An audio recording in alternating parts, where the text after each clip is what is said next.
Monday, it's 8 p.m. and it's the Monday assessment.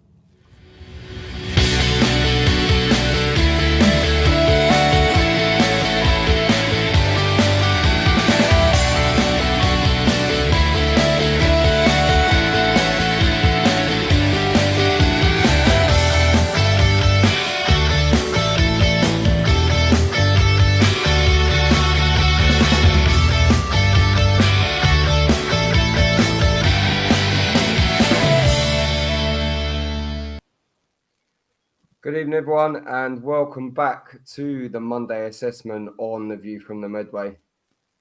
We are 2 days out from our Saturday game against Tranmere at home. You will have to excuse me this evening because my voice is dropping in and out. Keeps going high and low. Never been the greatest singer, but kind of got that down to a T this evening. I am joined this evening by co-host Matt, and also a man that many of you would pay a Patreon to see get slated and eat some humble pie. So I am joined by Matt and Trevor McDonald. News at Humble Pie. Warren, how are we, gentlemen? Good, mate. All good? Yeah, do you know what? After the performance at the weekend, I am buzzing. Same. So we will start off this evening, and I think it's probably fitting to do so. We will start off with Mr. Manager of the Month, Mark Bonner. Amazing August. Decent start to September as well. What are your lads' thoughts on that? I'll start with you, Warren. Right, okay, so I thought on Saturday, it was the first time that we saw the Mark Bonner DNA of a football team. Right? Okay. I actually thought that we played on the break, we played quickly, we passed the ball, we did it. The movement up front and in midfield was sublime, and I think that was more like your DNA, nice and tight at the back, weather any storms that we need to, and attack teams on the break. Yeah. And I think that's his DNA from Cambridge that he's now brought into the club. And I thought that was the first time we've seen it this season. Yeah, Matt. Do you know what? I'm so glad the manager of the month curse didn't affect us on Saturday, because generally speaking, normally if you win manager of the month, you go ahead and lose your next game. But yeah, do you know what? I fully agree with Warren. We actually saw what Mark Bonner wants his team to do, but actually we also saw Mark Bonner make some really, really key calls in that second half. And I think that shows you why he deserves to be manager of the month for the month of August. Yeah. I think as well in August, I think it was a Carlisle game, wasn't it, as well? Like, you know, we went on the front foot when we could have folded a little bit. He brought the youngsters on. He brought Joe Bode on. He brought Jaden Clark on, who we will get to a little bit later, Mr. Humble Pie. And we went on the front foot, I think, with other managers, and I've said it previously that I think that we probably would have folded against Fleetwood. We probably would have folded at Morecambe, to be fair, because they always used to, well, not necessarily those teams, but, you know, when you go into teams away from home, especially towards the back end of last season, I think we kind of used to fold a little bit, didn't really do anything, then we'd play all right at home. But yeah, no, he's brought something different to the club, and it's that fighting spirit. I think it's a real fighting spirit. It's a togetherness, which isn't just on the pitch. Like, it filters down to, you know, us as fans, and it also, for me, if it was down to when, like, after the game and I went in the factory and you've got the owners walking around talking to fans, it's like a real in it together buzz around the club at the moment. So yeah, no, I think he deserved it. You know, you can't really judge too far so early on, but he's made such a good impression so far, and, you know, like, it's so refreshing to see a manager that comes out and says it as it is, rather than sitting behind terms. So yeah, I think that was brilliant. Yeah, I've just got to echo that, Chris. I mean, obviously, like, you look at his post-match interview after the game on Saturday. You know, Obviously, we'll talk about it a little bit later on, but yeah, Armani little goal, you know, he could have a laugh and a bit of a joke about it and say, you know, how much of a scuff it was, and where previous manager, oh no, that was all planned, that was, you know, that's exactly how we wanted it to happen. But you know, he is really down to earth. He seems like a really nice bloke. You know, I think he's 38 years old, isn't he, or something like that? He's not, you know, 37. He's not an old manager in terms of that. And I think he really gets kind of what Gillingham Football Club as a whole is about. It's a community team at the end of the day. You know, I even saw a photo of that somebody posted on I think it was on X. One of the young boys at half time said, "Oh, I have a photo with you." And after the game, you know, instead of just walking straight back down the tunnel, he found that guy. He picked the kid up. He had a photo with him. And that's what, you know, a community team like Gillingham Football Club is all about. You may be the manager of Gillingham, but you're not just a manager of you know, 25 players. You're also a manager of these fans that are coming and paying week in, week out to come and see you. And for him to actually remember to actually stop by that little kid and have that photo with him, for me, really shows the mark of the man. Yeah, Warren, I mean, great points by Matt, of course, but do you remember a manager in recent times that's been so welcoming and so open and so, you know, he's basically like every guy, isn't he? He's not no airs and graces. He just says it how it is. But I think some of my tweets on Twitter or X or whatever you want to call it now, I can never keep up. On Saturday, after Saturday's game, I tweeted about Gillingham Football Club put out a clip of all the players and stuff at the end of the game, and I tweeted that it was great to see such togetherness amongst all the players. It just looked an all-together team and club. Mark Bonner's impressed me since the day he's come into the job. He continues to impress me. There's no airs and graces. There's no sick as a parrots. There's no over the moons. There's no cliches that in any of his interviews that go on. He says it how it is. Sometimes we as fans may not want to hear what he says, but he does shoot from the hip and he does tell the truth. And I can't think of anything else. And again, I put another tweet out. I think it was either Sunday. I said, the way he's going, if he has a modicum of success, he could become Gillingham's greatest ever manager, in my opinion.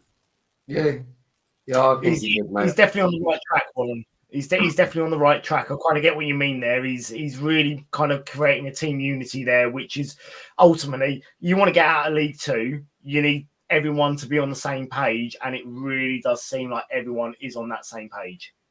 Yeah, exactly. And so someone replied to me and said, I think it was Neil Last, replied to me and said that Keith Peacock will always be, he's number one, blah, blah, blah. But what did Keith Peacock actually win? Now, if Mark Bonner was to win something, then I think he deserves all the accolades that he gets. Yeah, and I think it's testament to himself. You know, when he first come in and he said the first 12 minutes we got, like, you know, the way that he came across, I'd have run through brick walls for him, and he seems to have like relayed that to the players. You know, tender age of 38 as well, like myself. Well, I'm a year younger, but so yeah, it's very good, mate. It's very good, and you know, he's kind of had a head start on everyone else, really, because you've got players that play and then become managers. Where he's been learning to be a manager from the age of 16. So, you know, it can only benefit us, and a massive congratulations to him, to be fair. So we will move on to the team lineup, lads. So we started off with Glenn Morris in goal, Max Clark, Shadogi, Max Amer and Romeo Hutton in defence. A holding two of Ethan Coleman and Amani Little. Joe Bode, Jules Lapsley and Jack Nolan in the front three, and then up top, Elliot Nevitt. So, yeah. Are you happy with that lineup? I'm really pleased personally to see Elliot Nevitt back in the squad. And I was really, really, really pleased to see Joe Bode get given a start. Well, look, I mean, I'll be honest. At 2:00 when I saw the team line up come out, it was everything I expected, apart from Joe Bode. I kind of thought, oh, he's getting his, sort of getting a start here. I wonder why that is. Look, you all know I said a few weeks ago about potentially needing to go on loan, and then we will get onto him a little bit later on after Kris stops dying. But yeah, I was a bit shocked that Joe Bode was starting, but apart from that, it was pretty much as expected. Yeah, I'll go along with what you said, but I think this is where we go back to the Mark Bonner thing as a manager. He trains the players week in, week out. He sees who's doing what on the training ground. Last week, I didn't think Jordan had that very good game. I thought Joe Bode, when he came on, made a difference. At Doncaster, I thought Joe deserved his chance, and Mark wasn't afraid to put him in. So yeah, it was all good. Yeah, no, definitely. So I do want to just give massive credit and to Only Gills for this slide, because he's going to be helping us with it going forward. For today and then for the rest of the season, because I really, really appreciate his slides. So it was a 4-2-3-1, which is generally what Mark Bonner plays, and I think it was a good side. So we then have the subs bench. So we've got Marcus Wiley, Ollie Hawkins, Jacob Wakeling, Alex Giles, Luke Ashby-Hammond, Jaden Clark, and Ewan Williams. It was nice to see Ewan Williams back on the bench, because I think of his excerpts with the Wales under-21 team, I believe. No. Wasn't it Republic of Ireland? No, Northern Ireland. That's it, Northern Ireland. Yeah, I knew it was Ireland something. Was it? I thought it was Wales. Okay, I'm wrong. I'm trying to be honest. Just remember, if anyone wants to double check that just to try and make me right, that'd be great. But I'm happy to be wrong. So, yeah, we do have 2 comments already, so I will check that in a moment. But yeah, so the bench I think was pretty strong. We will get on to certain substitutions later on in the show, but yeah, I think it's the best we can hope for at the moment. I was a little bit surprised not to see Josh Andrews on there, whether that's another injury or not, which would be worrying considering the record so far. I've not really had much correspondence with regards to that one, but if he is injured, Trevor, then it's another worry, isn't it? Because it's probably like his 3rd or 4th injury since we've signed him. It's becoming a bit of a sick note, isn't he? I did hear, I did read something on socials the other day that somebody had actually bumped into him outside the ground and said to him, "Oh yeah, why are you always injured? Why aren't you playing?" And Andrew's response was, "Well, actually, I was up and ready to play today, but the management team have decided to give me the rest, the day off, basically, and not to risk him." So whether he wasn't 100% fit, maybe he was sort of a bit like Ollie was last week, where there was they sort of said to him, "Do you want to play? Are you able to play?" But then when you do look at the fact we got Wiley, Wakeling, Williams, Clark there, maybe as a unit they thought, actually, let's just not risk it just in case, and let's just give you another week to make sure you're fully back to full fitness. No, I can understand that, because if Elliot Nevitt played like he did, right, all it would have needed was Nevitt to break down, and then next week we still haven't got that focal point up front. Yeah. I can understand Yeah, that. You got Ollie Hawkins to play centre half and centre forward, so when you're juggling your substitutes, I think it's probably a fair enough decision. Yeah, I mean, you don't necessarily think about it in that way, do you? Sometimes you just think, our best players should be playing, and if they're not even on the bench, and it's like, oh, they're injured straight away. Like, we jump to that without actually getting any context with it. So yeah, that's a good point, Warren. Actually, to be fair, really good point. So we will move on. I've just seen a message from Steve saying Ewan is Northern Irish. There you go. Oh, okay.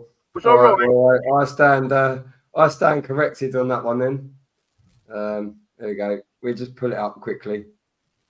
There we You go. go. There you go. I don't mean to stereotype, but Williams is kind of a more of a Welsh name, so I kind of maybe I'm up there. So yeah, thank you for that, Steve, and I stand corrected, everyone. So yeah, and then I've got one from Jill's Greg. Can you see my message on X? Yes, I can see your message on X. So yeah, we can now get messages on X. So if you do want a message, feel free, and we can pull it up. And we can discuss that during the show. So we'll just move on to the first half. It was a very even 50-50 first half, but due to Warren saying last week that, why are we talking about these half chances? I've decided to whittle it down and we're just going to stick with the Gills chances, right? So we get 5 minutes in. Joe Boday's first real attempt to have anything good to do, and he'd done a lot good in that game. So Armani Little's passed it off to him on the left-hand side, and it looks like he was trying to cut in to go more central, and then he's just darted back out again onto that wing with the ball, crossed it in. Yeah, it was blocked, but it was the first real show in the game of him actually trying to do something, Matt, wasn't it? That to me, that performance the entire game, but especially in that first 5 minutes, that showed me a player that has been really, really well backed by his manager in the week. Whatever Mark Bonner's been saying to him in that week. Look, I mean, we all thought Joe Boday was ultimately going to be an out and out striker. But I think it's actually a really good move to move him out onto the wing, because he really caused Tranmere some real trouble going forward. I mean, they didn't really know what to do with him, and literally within 5 minutes, he had those their fullbacks, shaking in their boots. Yeah, Warren. Yeah, I thought we made a good start to the game on Saturday. There wasn't much action either end, to be honest. Bodie was probably the standout player in the first half. I think the biggest problem with Bodie for a lot of fullbacks is going to be is that he's so blooming strong. Right? It's and I'll get on to the goal, the first goal where he made it, but he's just so strong. It's not just his strength as well. He's got pace to go with it, and you can actually see he's a really, really intelligent footballer. When you watch his movement off the ball, he's driving into an empty space that creates extra space then for the player that has that ball. Do you know what? What's that saying? It's a mature head on such a young body. And look, I take back what I said a few weeks ago, where I said he needed to go away on loan, because that was me thinking he needs to be a striker. But if he's going to be playing on the wing like that, and he's going to put in performances like that, then honestly, stay at the club, because you are, as we would always sing, you are one of our own, but you are a very, very talented footballer and also skillful to boot. He ain't going anywhere. We'll have to remember as well, like, he's 19, 20 years old as well. So, he's still a very young player. And since Mark's moved him out onto that wing, it could be a masterclass for us. You then worry, I suppose, when you've got the likes of Aaron Rowe coming back, whether he's going to get any games. But to be fair, if he's playing the way that he did on Saturday, I think that he's going to be in the manager's face, being like, I need to start. I should be starting. So maybe it wouldn't then be a bad thing to move Aaron Rowe out into the right. And I mean, no disrespect to Jack Nolan here, but he hasn't hit the ground running necessarily so far. Maybe just give him a break and just put Aaron Rowe on the right and then Joe Boday on the left, or vice versa. Because at against Peterborough, he played on both wings and he was as effective on the left as he was on the right. So it could be an option going forward, like the versatility of the two wings. So We will see. So on the 28th minute, Hutton's corner, and do you know what? This was quite frustrating for me. Elliot Nevitt should be getting in front of the defender for this. It comes in, and it was a clearance. He wasn't in. He didn't get close enough to the ball. We then won the ball back, and Elliot Nevitt had a shot, and it was deflected. But as a whole, within the first half, how did you think Elliot Nevitt did when it's his first start of the season, Warren, isn't it, really? So what do you think? It's probably early days. He's still getting back his match fitness. I don't want to shoot him down just yet. I'll probably have plenty of chance later on in the season, but at the moment, I'm not going to shoot him down. He's got to get match sharpness. Strikers have to be and ready, I'm afraid. We're getting him back in. He did all right. Did he do anything really well? Not really. But he's got another hour in the tank. I think you've hit the nail on the head pretty much square on there. I mean, look, if that was a Jack Nolan, near the end of the season, Elliot Nevitt, near the end of the season, you'd expect him to beat the defender, get to the ball first, and potentially get a shot on target. But you could tell that was a player that literally has got hardly any minutes in the tank, So yeah, he's coming back to slowly come back to sort of full fitness. So we can only expect that as that grows and as that gets on, he's going to get a little bit more sharp, a little bit more aware, and will start beating those defenders to those balls. Yeah, no, I agree. I think, there's being fit to play and then there's being match fit. So they're two totally different things.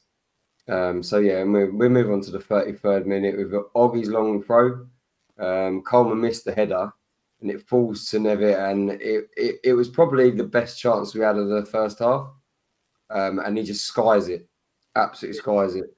But again, we could talk about match fitness and talk about decision making. You're a little bit rusty when you've been out for so long.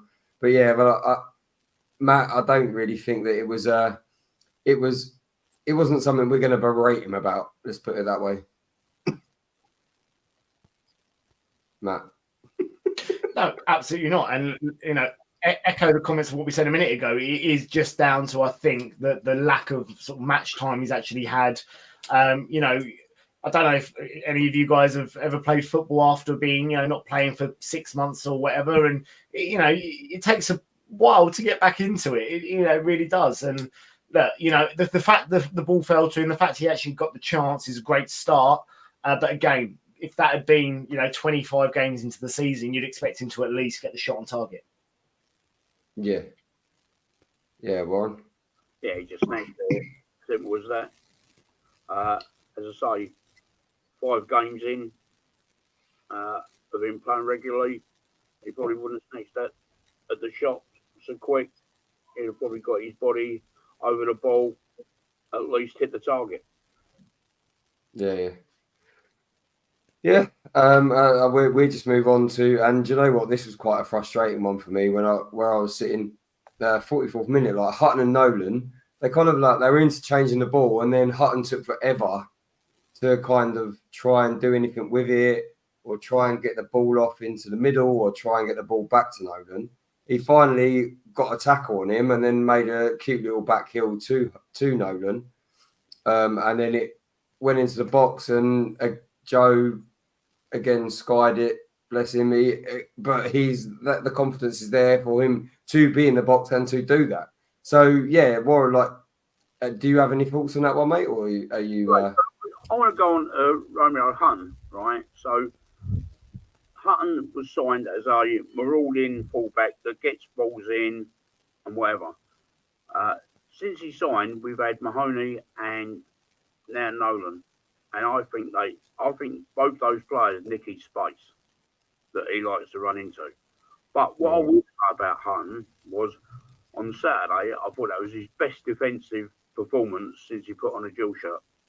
He got very close to, when I was looking at who I was going to pick as man of the match, Hutton was one of those that got very close. Purely because of his defensive work,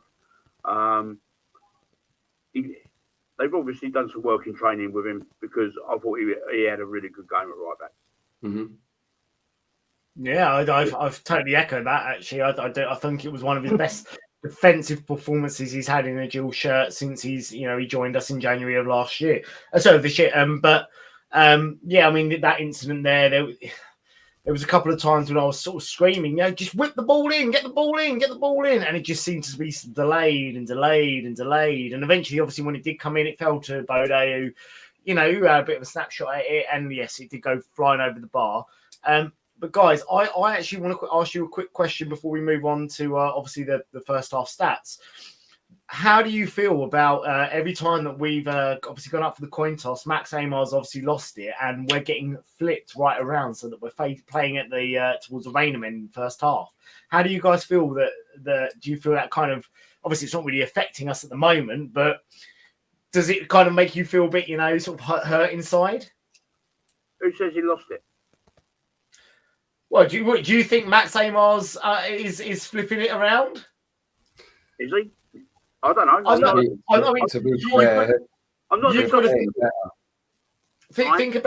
Think about last year. Every game last year where we were really struggling in that first half, we turned around in the second half, playing against the Raynham end. The Raynham end sort of always seems to suck the ball almost into the back of the net, and we managed to sometimes get a result from the game. But 3 games we've had at home so far this season, every time we've gone up, we've ended up playing towards the Raynham end in the first half. Look, it doesn't matter. Ultimately, Priestfield is our home stadium. We should be comfortable be playing against the Raynham end, against the Brian Moore end, whatever it is. But I don't know. I kind of hate it a little bit deep down inside. I kind of want to be playing against towards the Raynham end in the second half because it's just what I'm used to as a Gillingham fan. I love it because it's up my end second half in the Medway stand. So that's why. That's just funny because it's that end.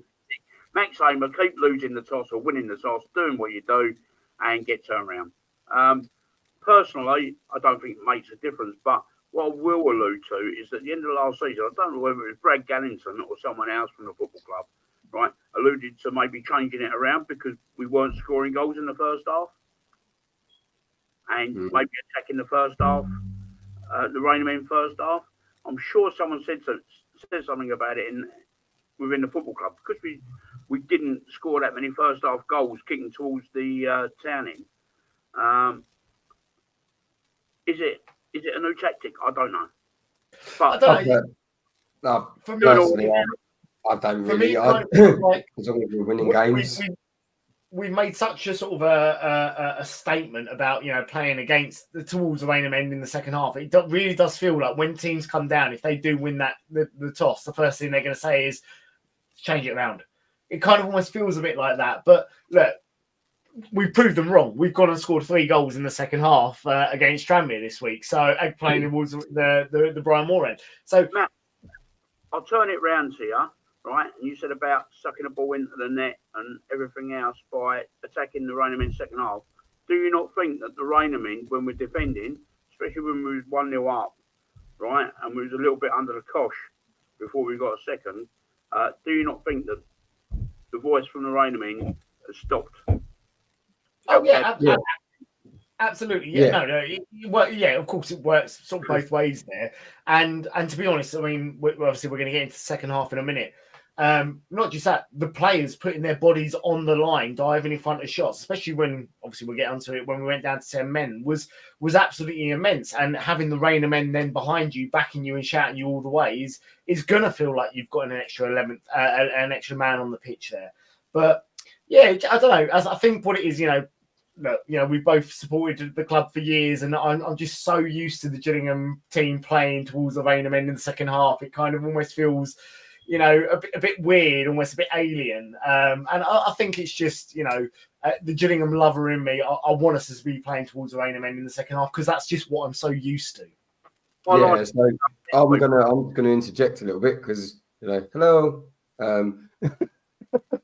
You are here as well, are you, Kris? No, I think it worked. I think it worked as well. In the second half against Chesterfield.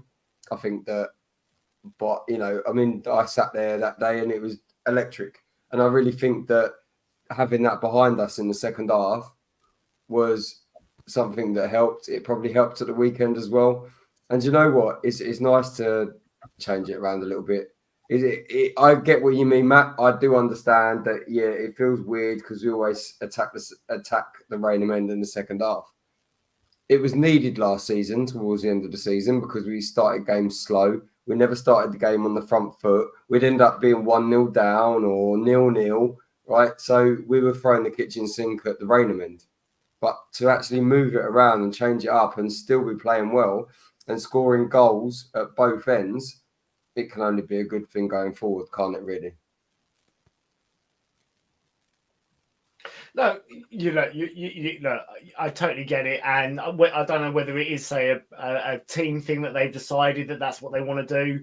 But you know, as I said, for me, I mean, it also makes me come on to the point of, you know, can we not start filling up the Brian Moore stand with home fans as well? So you know, we kind of almost got that. Sort of a cauldron of atmosphere there going, you know, and we're playing towards our fans in both the first and the second half. So whether a team wants to switch us around or not, it doesn't matter. Look, what we should do? You know what we should do? We should literally at half time be like, right, everyone from the Rainham end, quick, across the pitch now. Yeah. But look, I mean, look, what Warren, I'm sure is going to be able to remember. Obviously, the old Gillingham end back in the day, where the old standing was. You know, it was great having all four sort of sides almost filled with Gillingham fans. So whether you were playing towards the Gillingham and whether you were playing towards the Rainham end, you were always playing towards your fans, and you always sort of felt there was almost a driving force in that team wanting to try and score in front of the fans. But you know, obviously in recent times with the Brian Moore stand being closed, it does feel, you know, a bit weird when we do get turned around in that first half and we're having to play towards the Rainham end in the first half. It really does feel a bit weird at the moment. And look, you know, if a team wants to do that, that's fine. We've just proved to them that doesn't matter what end we're playing at, we can score goals going forward. Okay, it doesn't matter whether it's the Brian Moore, whether it's Rainham end, we will score goals. But it just feels a bit weird at the moment, and you know, I'm hoping against Barrow in a couple of weeks' time, they're not going to turn us around. Stephen Clements will know; he'll just say, "Yeah, it is what it is." But let's just hope, fingers crossed, you know, it gets back to normal soon. Yeah, Steve's just put it's a Mark Bonner thing, I believe. So we maybe he's trying to do it. So anyway. Right, boys, so we will move on to half-time. We will look at the stats. We won't read too much into them because the ball didn't go in the onion bag. But, you know, I didn't really read out any of the Tranmere chances. They did have a few in the first half. And I think it was a 50-50 game.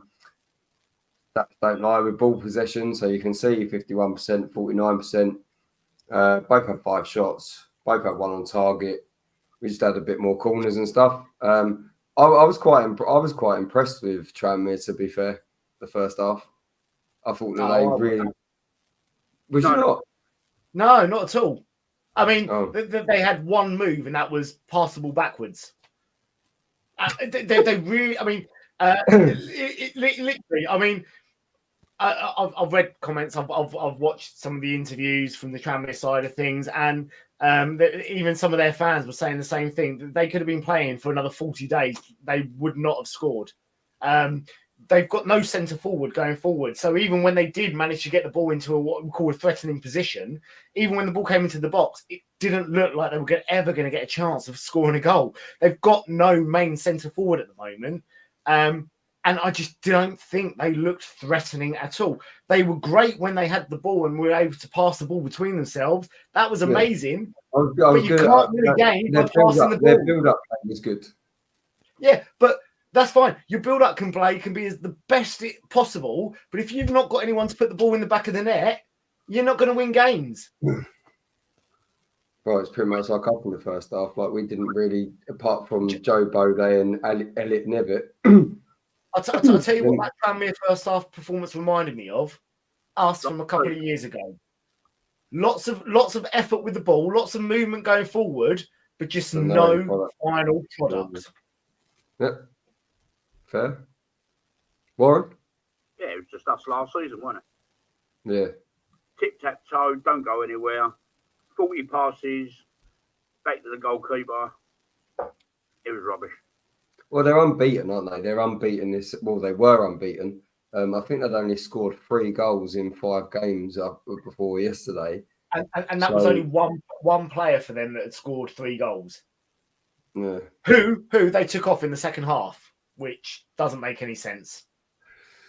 We're not Nigel Pearson. We're not Tranmere fans, so we don't really care too much. No disrespect to Tranmere fans. So we move on to the second half, lads. And the 48th minute, Amani Little's goal. I have to take my hat off to Joe Bode for this because he lost the ball near left back, really, wasn't it? But then fought for it and got it back again. He's then passed it off to Jules Lapsey, I believe it was, who then it went across. Jack Nolan then passed it to Amani Little, who crossed it into Romeo Hutton. He then crossed it into Amani Little, and I was like, oh, he scuffed it. He's absolutely scuffed it. And then it ended up in the net. And I was like, oh, okay. So, Warren, what was your thoughts on it, mate? Right, so my thoughts were, I was drinking your beer at the time when we scored, so I missed it. So I've seen highlights, right? Because you said you'd make me up in the refreshment hut and you didn't. So I blame you for that. But I've seen the highlights. I think a lot of credit to Joe Bode. I mean, he's taken 4. If you actually watch the video clip back, and I'll probably, by seeing the video clip, look at the goal a little bit different to maybe from when I was there because I didn't really appreciate it. Bode takes out 4 players. He beats 3. Then he takes another one across. He's able to pass to Lapsley, who's then put it into Little, who's then lobbed it out wide to Jack Nolan, who's then Romeo's actually found a space around the outside of Jack Nolan because Jack's come in 5 yards off 10 yards off the touchline. Jack's able to knock the ball in. Great ball from Romeo to straight on Little's plate. And I think if he hits it true, it goes wide, over, whatever. The fact he scuffed it, everyone's like on the back foot, especially their goalkeeper. He's probably thinking he's going to go the other side of him. He scuffed it, it's gone in. But forget how the goal was scored. Forget how the goal was. Remember how the goal was made because that to me epitomised Mark Bonner's way of football. Yeah, no, and you know what? I'm so pleased with Amani Little, to be fair, because he's worked his socks off for the first 5 games before Saturday, and he deserved that goal, regardless of how it came. He deserved that goal. So seem to have lost Matt now. So hello Matthew, are you there? Let's give him a quick shout out. 1 second. Love this. Live TV, eh? Love it, mate. Why not? So anyway, we'll move on to Joe Bode's shot. He went over the bar, and do you know what? For me, this was a player that was like absolutely confident, because you don't take a shot from where he took a shot from unless you're confident. So he's kind of cut in, isn't he, from the left-hand side, and from about 18 yards out? No, about 20 yards out, I'd say. He's literally just smashed one and it went over the bar. But that's a player with confidence. He's like, yeah, I'm gonna take this on. Exactly. He's still only young. It was probably his shooting ability that probably stopped me giving him man of the match, to be honest. But as I say, it was a shot, it was a chance. It never looked like going in, did it? From when he hit it. Yeah. Right. Oh, we've got Matthew back. Here he is. Apologies. I just accidentally hit leave studio by mistake. All right. Sorry about that. We'll get your thoughts quickly then on Amani Little's goal, mate. I mean, it's not going to win goal of the season, is it? But look, I mean, actually, full credit for Romeo Hutton there because the simple thing in that situation would have been to put the ball across the 6-yard box to one of your strikers coming in, but to actually lift your head up, see Armani in acres of space on the edge of the box, whip it to him. Great call by him. The goal itself, I think I just heard Warren before I accidentally kicked myself out the studio. Was you're right. I think if he had hit that pure, the keeper was going to save it. It would have gone a mile wide, whatever. The fact he scuffed it really gave us that helping hand. But look, you want to get out of any league, you need a lot of luck. And I think Armani had a lot of luck with that shot. And the fact that it ended up in the back of the net to put us 1-0 up, that's all the luck we needed. Yeah. And then we also mentioned about Joe Bode. He cut in from the left-hand side, probably about 20 yards out, 30 yards, 20 yards out, and smashed one. Yeah, it went over the bar, but as me and Warren have just said, it just shows the confidence in the player and confidence of what he has. And he's like, yeah, I can do this, rather than, passing it off.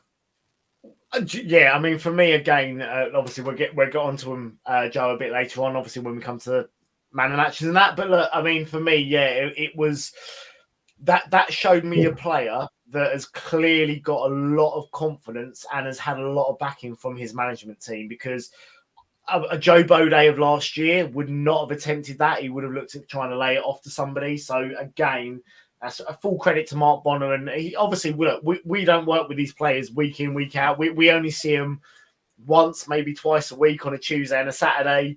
Mark Bonner sees these guys week in, week out, and he's clearly had something to say to Joe about how good of a talent this guy can be, and that Joe needed to believe it in himself. And the fact that he's had this shot, which, it went over by a little bit, but again, to have that confidence to actually take that strike on, for me, really shows that there is some hell of a player in there. Yeah. No, definitely. And I think it's quite nice. I think he was on loan quite a lot last season. Sorry. Quite a lot. Jesus. On loan quite a lot last season. Didn't really play too much for us. So it's great that he's now coming. And like you say, we don't see him every day of the week. Mark Bonner does. And do you know what? I've always really been rooting for Joe. And I'm glad that he's coming good and he's actually got a bit of confidence. Last season, if he did play for us towards the back end, he was playing as a striker. But, Bonner seems to know what he's doing and he's moved him onto the wings and it's paying fruition. So we will move on to Elliot Nevitt's header. It's a bit of a half chance, really, isn't it? It was across by Max Clark. And, he just, again, over the bar. Again, as we say, still coming back into match fitness. Not really much to say about it, lads, is there, really? Yeah, I mean, it was a half chance. I mean, again, maybe a fully fit Nevitt would have got that on target at least. Somebody who's up to full match fitness. But, it was a half chance. And, again, come the end of the season, you'd expect him to be at least getting that on target and maybe even burying it. But, it is what it is. It was at least a great bit of build up by the Gills there to get the ball in, and wicked ball by Clark onto Nevitt's head. But again, it's just signs of a player that's not at full fitness yet. Warren. Right, so this is my first humble pie that I'm going to eat. I thought at the start of the season that we needed a new left back. Right, I didn't think Clark was up to it, despite people telling me at the end of last season. But I think he's come back after pre-season. He looks so strong. Defensively, looks better. He doesn't go gung-ho down the line like he did a lot last year. He's measured in what he does and how he does it. Again, along with Hutton, he was a close call for man of the match for me, because he did a lot of work that went unnoticed. And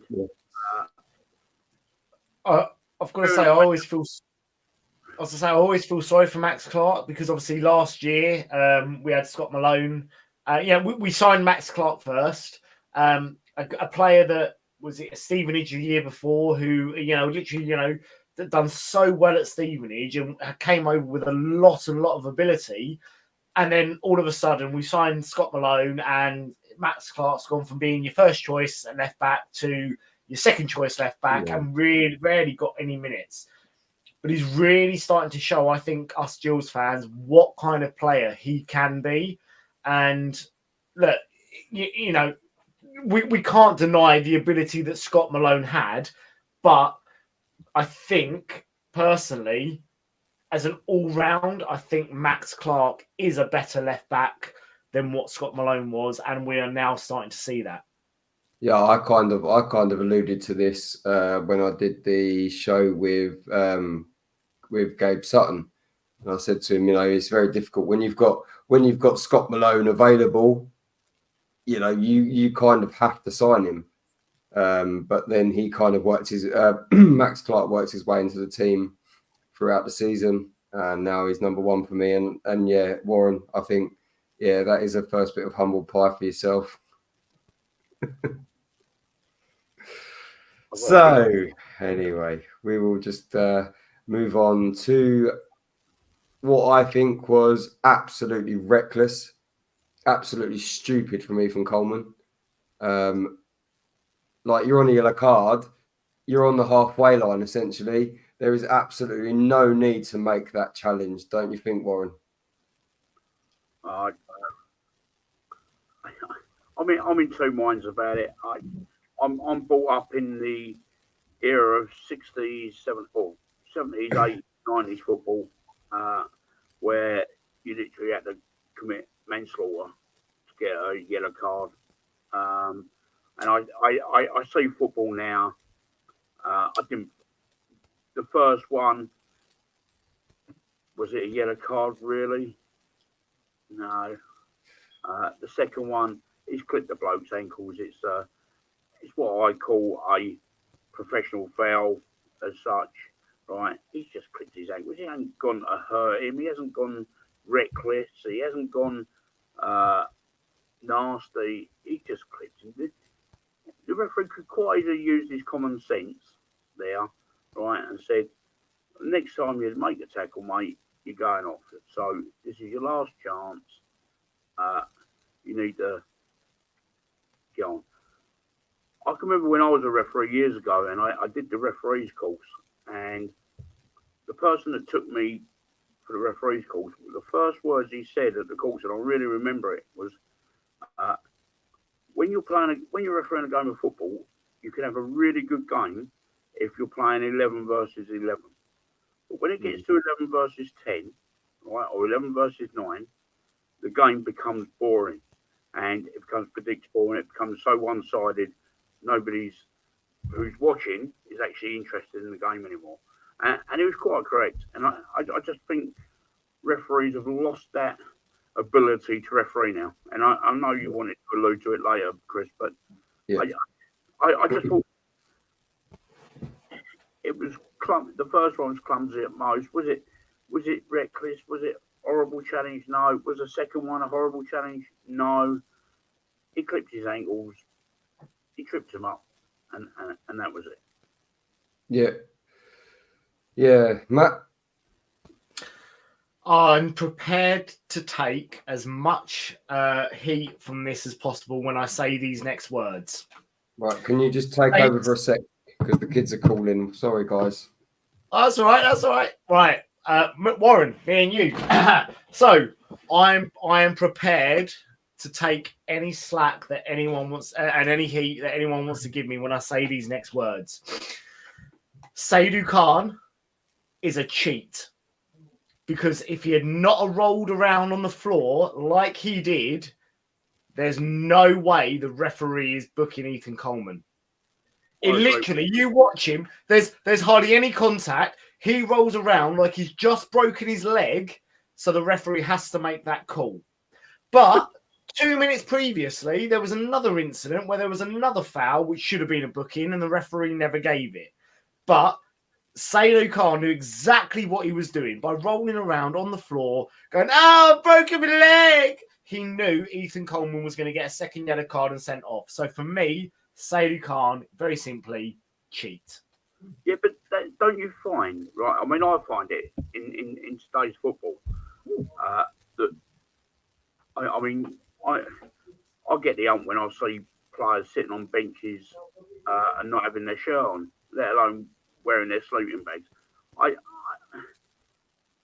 Every player would have done that in football.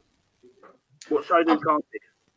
No, but Warren, me and you were slightly of a different age where we grew up, and then you said it earlier. You literally had to break somebody's leg to get a booking back in the day, and now all it takes is a little flick, and all of a sudden you're rolling around on the floor. Oh no! And yet there's nothing done retrospectively of this, and this is where I think the game is going to fall apart ultimately, because you see kids now on a Saturday, Sunday morning when they're down playing at the park with their mates, when they're playing in a league game in the Medway Youth Football League or anything like that, you see them copying what the Premier League players, what League One, League Two, Championship players are doing. They get a little flick, they roll on the floor, broken my leg, no, it's the worst thing in the world, just to get a free kick. I'm sorry, it shouldn't be like that. Football is a contact sport. At the end of the day, we're going to get, Kris has got something lined up for you guys a little bit later on. But what happened there? There was no way, even if you had already been, but there's no way that was a second yellow card. So it was the reaction of the player that got Ethan Coleman sent off. And for me, it's making football look like a pansy sport. What's the old the saying? Football is a gentleman's game, played by hooligans. Rugby is a hooligans game played by gentlemen. It should be that football is a gentlemanly sport. Yes, there's contact in football, but you don't roll around on the floor like you've broken your leg when all you've had is a tiny flick. I'm sorry. Yeah. For me, it also shows, and again, we're going to allude to it a little bit later on, that the standard of refereeing in League Two football is so poor. And the only way it will change is if we get full-time referees across all levels of professional football. Standard of refereeing has not got poor. The standard of rule makers has got poor, and the fact that us as public want perfection from referees and whatever. But Warren, no. You say the standard of refereeing wasn't poor. How many bookings did we get at the weekend? Do you know? The law. How many bookings did we get? We got 4 bookings. And 4 yellow cards and 1 red. 4 bookings. Right? How many did they get? It really doesn't. None. The standard of refereeing is so poor that at the end of the day, they committed as many fouls, as many dirty fouls as we did, and yet they didn't get anything, and yet we get. I'm sorry, it just doesn't make sense. For me, it comes down to the fact that the standard of refereeing across League Two, League One is so poor, and it's getting better, slowly getting better in the Premier League because they become full-time. Unless you have full-time referees at League One, Championship and League Two, you're always going to have issues, I think, with referees at this level. Referees got better in Premier League because there's 4 of them. They've got 3 there is now. And they've got 1 in the and that's another thing. The referees aren't getting them the support from their lines people, from their 4th official. The 4th official's happy to say, this manager's just called you a twat, so let's go and book him or send him off. But they're not happy when an incident happens in front of their nose for them to say to the referee, now hold on, you made the wrong call there, it should have been X, Y, and Z. And this is what frustrates fans across all of the leagues, is the standard of refereeing in this country is so inconsistent. And I think the only way of it changing is by making them full-time referees. But then I've also got to jump in there, to be quite honest, because even when they are full-time referees, even when they've got VAR in front of their nose, they still make decisions that are wrong anyway. But we could talk about this all night, gents. We will have to move on slightly because let's move on to Warren's favourite subject, Jaden. No. So we'll have to move on to the substitutions on the 66th minute. Jack Nolan came off, Jacob Wakeland came on, Joe Bode came off, and Jaden Clark came on. So on the 71st minute, Nevitt came off and Wiley came on. So on the 82nd minute, Wiley to Clark, and he scores a lovely goal. I do have to give credit to Jacob Wakeling for this, because when he came on, he was literally dogged, like on the left wing, on the left back position, on the right back position. He was just everywhere, like making tackles. This goal does not happen if Wakeling doesn't make the challenge that he did. And he was absolutely fantastic. I didn't even know what position he was playing, to be quite honest with you, because he was at left back, he was at right back, and he was making challenges the minute he came on. I was sat right behind the goal, as I usually do, and you could see Bonner was really like G'ing him up on the touchline before he came on. And it's clearly worked, because he was just everywhere. So yeah, Wiley was literally one-on-one with his defender. He's crossed it, squared it to Clark, and he's dinked it into the goal past the keeper. I was absolutely over the moon for him. I'm sure Matt was over the moon for him. So, Warren, is this the second part of Humble Pie? It is, and I just want to go. Before I say what I want to say, I'll wait until he comes up we do our man of matches, because I want to explain something. But on this particular occasion, Marcus Wiley was absolutely fantastic. Mm-hmm. Right, he's pulled out into the pocket. He's received the ball from Wakeling. He's moved into a space where he thinks Wakeling's going to win it, right? So his thought process has gone through. I'm going to get in this pocket because this is where the ball's going to go. He's picked it up. He's controlled it. He's then run at the defence. He's waiting for Jaden to make his move, and then his pass is absolutely immaculate. And you think this guy was playing for Enfield at Chatham Town last season, and he's come in and done that. He just so reminds me of a guy called Pat Gavin. You two won't know him, but he came in and he played really well. He came from a side called Hanwell Town, and his first spell with Gillingham before he cleared off to Leicester with David Pleat. He looked really good, and Wiley reminded me so much on Saturday of Pat Gavin. I'll be honest. When Wiley, I mean, look. First off, full credit to Wakeling for winning the ball in the back, in the left back position and pumping the ball up to Wiley. But I actually kind of thought to myself, please don't try and take your man on. Please don't try and go around the outside of him, because that's what I would have expected a player of an inexperienced quality to have done. But actually, what you do notice is when Wiley picked that ball up, first thing he did is he lifted his head up and he was looking for the run of somebody to come through, and it was perfect weight of the ball, perfect kind of angle to right onto Clark's feet. And in that situation, doesn't matter who it is, that could have been Max Amar up the top.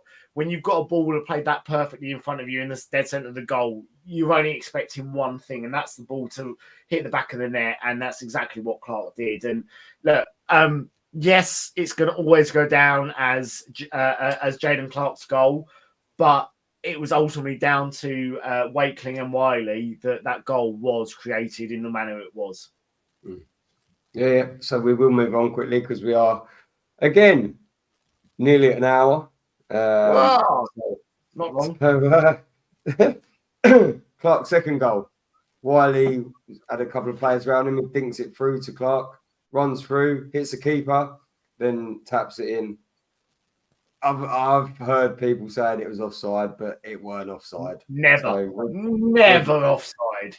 That was one of the best timed runs from any player in any league I've ever seen, because you can see him. He doesn't run at an angle, at a diagonal. He runs flat across the line and waits for the ball to be played and then goes. It was a perfect time. Coming from a guy that's only played, 50 league games in sort of professional football, it was a mark of a player that has almost been playing 500 games. He knew exactly what he was doing. It was a great run by Jaden. The first shot, Yeah, we can forgive him for because the ball did end up in the back of the net on the second turn. But it was a great run, and I've seen a couple of steals, 100% onside. Yeah, Warren. I was dead level with it. That's offside, mate. I'm sorry. Sorry to burst your bubbles. That was definitely offside. It was marginal, but I was sat there expecting the linesman's flag to go. Yeah. Right? Literally, I was expecting it to go because he was as well because he looked over at the linesman. Yeah, I thought he'd just gone a touch early, but at the end of the day, Wiley did superb in the middle of the park. He got the ball, he held it up, and then he played the perfect ball into Jaden, who then pushed past the defenders. All right, goalkeeper saved it. It's a one-on-one, 50-50 chance, but it was still alert enough to get to the rebound and casually put it in the back of the net. Yeah, and we've got to talk about the celebration because clearly Jaden had been getting so much stick from those Tranmere fans. The whole little kisses on the badge, blowing kisses to them. Honestly, what a way to silence your haters. Right, so we'll move on, lads, because we're over an hour now. So we will just have a quick look at the full-time stats. I just think in general, again, for the second home game in a row, we've had a player sent off with still like 35 minutes to go, and we've still dug in doggedly again. This time we've scored more goals, and I just think that this is just a sign, as Warren's alluded to, as you've alluded to, it's just a sign of a mark on the team, I think. The fact that we can go down to 10 and we can still pull something out of the bag. You think about the substitutions, though, he made as well. After Ethan Coleman got sent off, he brought Bode off, Clark on. Elliot never came off, Wiley came on. Lapsey came off, Hawkins came on. It wasn't just like I'm going to completely pack my defence with us, and play out for a 1-0 win here. Bonner was still thinking about how can we still go on and win this game. It wasn't just a complete. Alex Giles he could have brought Alex Giles on and really sort of tighten up that defence, but no, he didn't. He really wanted to carry on pushing going forward. And look, this is why we pay these managers the money to take over these teams, because most managers in that situation would have pretty much folded and gone as defensive as possible. But Bonner still saw the opportunity to get them on the counter attack. And that's ultimately where these 2 goals came from. I've got to say, I think it was absolutely brilliant by Bonner to not sit back on his laurels and just go defend, but to keep at least some attacking threat out there. Yeah, but the difference is that this year we've got pace in the squad. Last year we didn't. We couldn't have done that last year because we wouldn't have had the pace to get forward. I tend to disagree a little bit because we still had Jaden Clark. And we still had Conor Mahoney had pace as well. So I don't necessarily think it was due to pace. I think it was due to lack of knowledge and tactics from a certain manager. Anyway, I'm going to just stop myself there. Before we go on to our man of the match, gents, I just want to play a little clip that Graham Alexander said on Saturday regarding referees. Just so everybody knows, we are a Gillingham fancast or podcast or whatever you want to call us. So this isn't necessarily Gillingham or our views, but it does fall nicely into the talk about referees. So we just you can also take a little bit of pinch of salt because they lost, so maybe it's a little bit of a burn. But I don't listen. They're not bothered about us in League Two. They're not. I'm telling you now. I'm telling you now for a fact. Head referees couldn't even turn up for the managers' meeting. So, we have to. Whether we've got a game the night before, the night after, or training that day, and if I had to miss a day's training to go to that. But the head referees can be there. So when we have ideas or concerns and we want to bring them up, they're not there. So what do you think about that then, gents? I think it was quite telling, wasn't it? So true. He mentions it in the interview. It's kind of like in the referee's eyes, there's the Premier League and the Championship, and then there's everyone else. And when the head of the Referees Association can't be bothered to turn up to a meeting, with lower league teams, it really is telling, because ultimately, where did Harry Kane ultimately end up making his, starting his career? Where did a lot of the Premier League players start making their career? It was all in the lower leagues. The lower leagues are so important for the state of British football going forward. And I'm not saying English, I'm saying British football going forward, because there's some talented British players out there. But when you've got the head of the Referees Association who can't even be bothered to turn up to a meeting of league teams to discuss these issues that lower league teams have, it really is a telling factor. I've said it once, I'll say it again. Referees in League One, League Two, they need to be full-time if we want some consistency. But it also needs to start at the very top, and that starts with the head of the Premier League, of the Referees Association, actually being bothered to turn up to meetings. Yeah, and I just want to a quick disclaimer. That was from Jamie Rayner from BBC West Yorkshire that we've taken that clip from. So thank you to him. Anyway, Warren, sorry. Right. I will say, would Graham Alexander have given that interview and said themselves same things if Bradford had won 3-0 with 3 dodgy penalties that nobody thought was a penalty in a million years? Would he have done that interview? Absolutely not. Probably not. But it does play into the hands of we're not the only ones saying that referees are terrible, and it gives it some kind of oomph with the context. I don't think referees are terrible. I think it's the laws of the game and the way supporters perceive referees, where we want this perfection of everything to be right nowadays. Whereas when I was going back to the 70s and 80s, we couldn't care whether lead smoke, whether they had a drink on a Saturday night after a game, whether they went and had a cooked breakfast before the game. We just wanted to go and see a game of football. But with the advent of football supporters changing the way they view the game compared to then, right, we're now expecting that referees get everything right all of the time.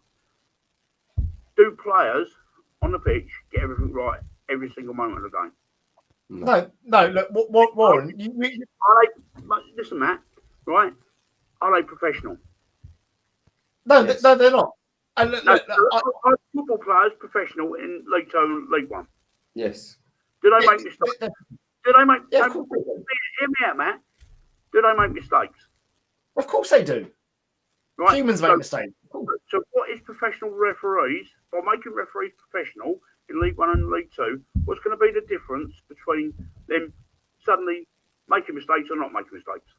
Consistency for me. It comes down to one thing, and that is consistency. And I can use the game at the weekend as the point of, as you saw, we got 4 bookings, 1 red card.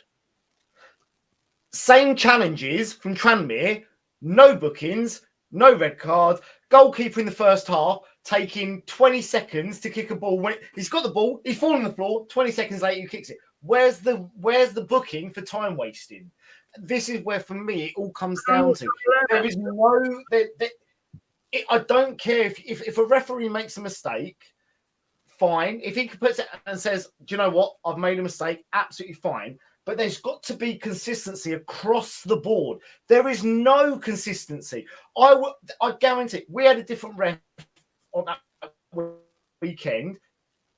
Ethan Coleman probably wouldn't have been sent off. We had another different ref. Ethan Coleman would have been sent off for the first challenge. For me, it always comes down to there is no consistency. And that is where fans get frustrated. I understand. I'm the first one to put my hand up and say, if a referee has made a mistake and he's acknowledged it, he's fair enough. Well done for acknowledging it. But have some consistency, please. That's all I'm asking for. And there just doesn't seem to be any at the lower leagues. I get that, but I think it's due to the lawmakers that are making referees inconsistent. I think it's down to referees that they don't use the same laws for every game. It's the same laws. Right. I kind of get what you mean.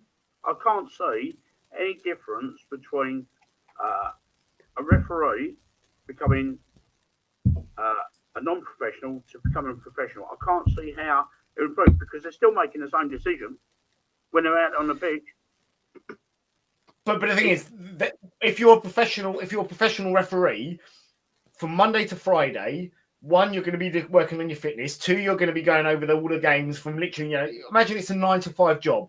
Monday, you work on your fitness. Tuesday, you go through a review of the game that you did at the weekend, and you see the mistakes you made, and you're slowly learning. And ultimately, if I want to be a professional referee, in the Premier League, I need to make sure everything about the game, that everything, I'm learning constantly. I'm always, my fitness is at the top level.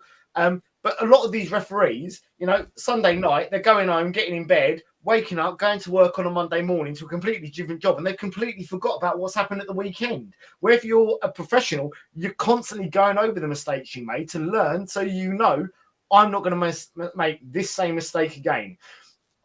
I think the referee's positioning for the Ethan Coleman sending off, I think he was in the wrong position. Personally, I've been a qualified referee. I understand, where a referee needs to be on the pitch. I think in his position where he was a bit behind the play. If he had a chance to be able to go home and review that and spend the week on learning how to actually become a better referee and where to stand, it would improve the game. It's going to cost money. I get that. But for the sake of game and sake of consistency across all of the games, wouldn't that not be a better beneficial thing for the club, for the referees to be full-time referees? Yeah, but for me, it just makes sense. I can remember a couple of years ago, it was let's get ex-players become football referees. The two worst referees that we ever had were ex-players. Absolutely, I get that. I don't think professionalism. What I think is that the laws need to be changed so that referees can become consistent. When I was a referee, I can remember I had a game and I could have sent two players off and I didn't, and I had an assessor watching me. Right, I used my common sense. I spoke to both players. They both shook hands. They both went on, played their game. I was told all they had to do was breathe anywhere near me, they'd be sent off. And at the end of the game, they played the game. They finished it 11-aside. At the end of the game, the assessor marked me down because I didn't send both players off.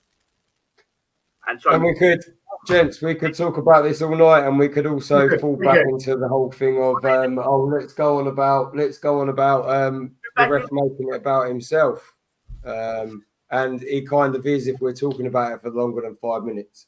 So let's go to the man of the match then. So we go to man of the match. So me and you, Matt, we went for Joe Bode. And he's conveniently just one away. Yes, he's good. Right. Yeah, Joe Bode. Well, Chris, I'm going to ask you, why did you pick Joe Bode? I just think that he had so much confidence from start to finish. Like, he got his start.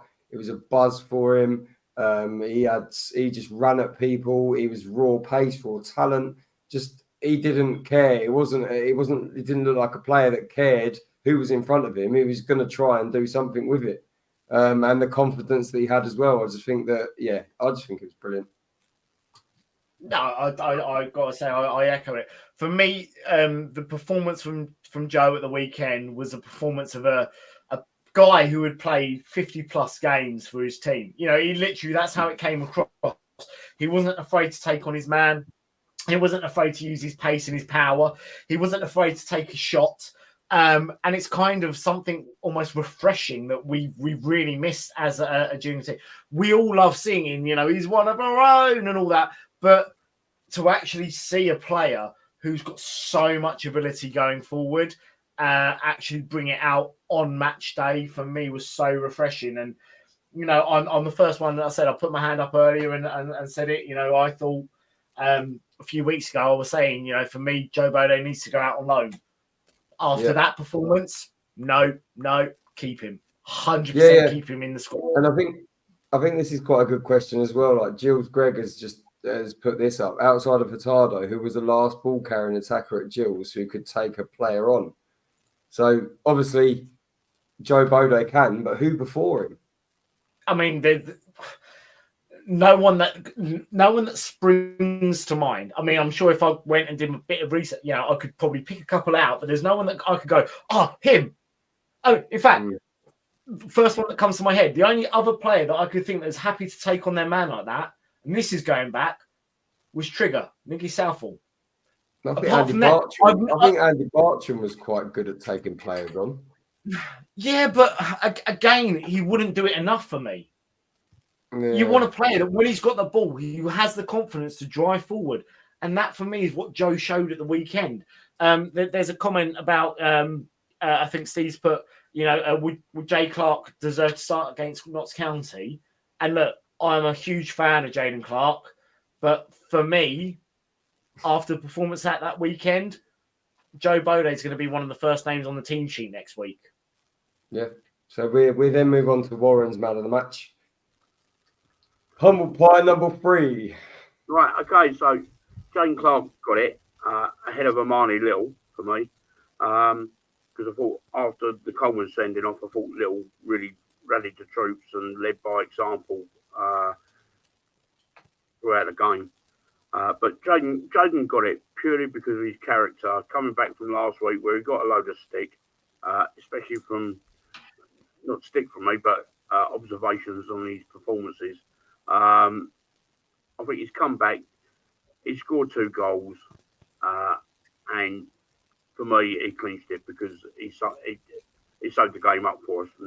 And to be honest, the 2 goals that he scored were from terrific movement, calmness in front of the goal, and he did really well. Now, what I would like to say, I've done a bit of homework today. Would I play Jaden Clark then either flank as a winger or left-sided or right-sided midfield player? Absolutely not. Right? With the current squad, it won't get anywhere near. Would I play him as a centre forward or a striker alongside a big man, as in Nevitt or Andrews or Wiley? Yes, I would. That's not a bad shout. If you look at all the it's a great shout. you look at all the goals that Jaden's scored for us, right? They've been instinctive. Now, as a striker, you've got to be instinctive. Now, when he plays wide, I think he thinks too much, and I don't think he's a clever player.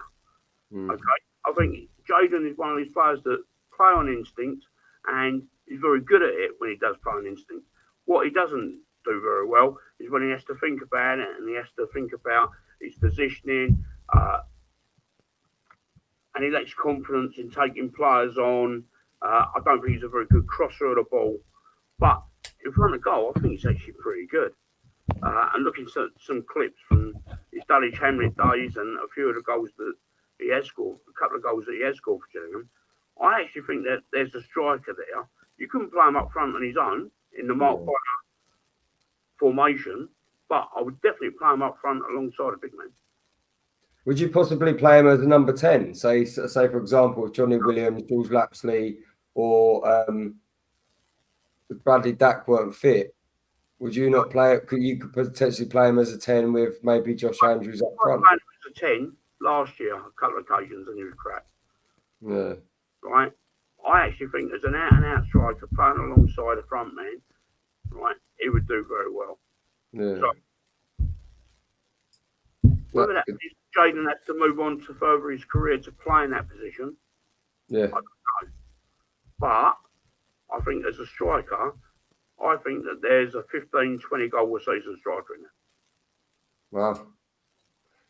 I mean, you know what? I've got to say that to hear that come out of your mouth, Warren, I'm a bit shocked. But no, I will say I kind of get what you mean. I wouldn't say he'd necessarily be a 15 to 20 goal scorer, but at least getting that amount of chances set up for somebody else. I mean, I think he's technically our top goal scorer at the moment with 2 goals, but he's also obviously set up a couple of goals as well this season, which is brilliant. And there is definitely a player in there. Whether Mark Bonner is the right man to bring him out, obviously we can only but see. But from what he's done so far with him, I think has been brilliant. For me, Jaden will always be now more of an impact sub than a starter. I think that's kind of where Bonner will see him. But you look at the impact he had at the weekend. He played 25 minutes. And a lot of people online, not just yourself, Warren, but a lot of people online were saying that Jayden Clark was, for them, their man of the match. Not just because he scored 2 goals, but because of his overall play in that 25 minutes. And that's kind of what you want to see from him. And it was such a reaction with all the stick he got last week, with everything that, we all know that these players are human. They're going to read social media. They're going to see what comes out and what people are saying about them. And what a great way to kind of silence your critics. Not saying about you, Warren, but just what a great way to silence, those haters. But yeah, for me, I wouldn't say necessarily an out-and-out striker going forward. I don't think he's necessarily going to guarantee to get you the goals. But I do think his goal involvement would be excellent going forward. Yeah, I think we will start wrapping up now, boys, because we're an hour and 20 minutes in. We could go all night, I think, to be honest. I think we should do it for charity one night. I think we should just do it for charity one night. How about that? We just sit there and do a 24-hour pod. Are you paying me? Am I what? So we will just move on quickly. I mean, we touch on the attendance. Attendance was 6,660 with 281 away fans. So, yeah, great turnout. It's a long way to come down from Liverpool for a 3-0 loss. Yeah. So we will just quickly touch on what we did promote and say. Big news! Breaking news. Next Sunday, the 22nd of September at 8 o'clock, the View from the Medways, A View with Guy Butters, will be live on X and on YouTube. Usually... record these kind of things. So, guys, obviously, being live, that means if you've got any questions you want to send in to Guy whilst we're doing it live, please do it. I've got a few questions, obviously, already lined up, ready to go for him. But, yeah, if you want to send in anything whilst we're going live, please do it. This is obviously a big first. Normally, a lot of these are pre-recorded. This is now completely unfiltered, completely live, all for your viewing pleasure. So, yeah. So we will then move on. And to wrap it up, obviously, if you're still watching now, then thank you very much. Sorry if we bored you, but, we like to talk about football. So if you haven't yet, please subscribe to our group on Facebook, The View from the Medway, X at TVFTM, and YouTube at The View from the Medway. I've been Chris, he's been Warren, he's been Matt. Good night and up the Gills.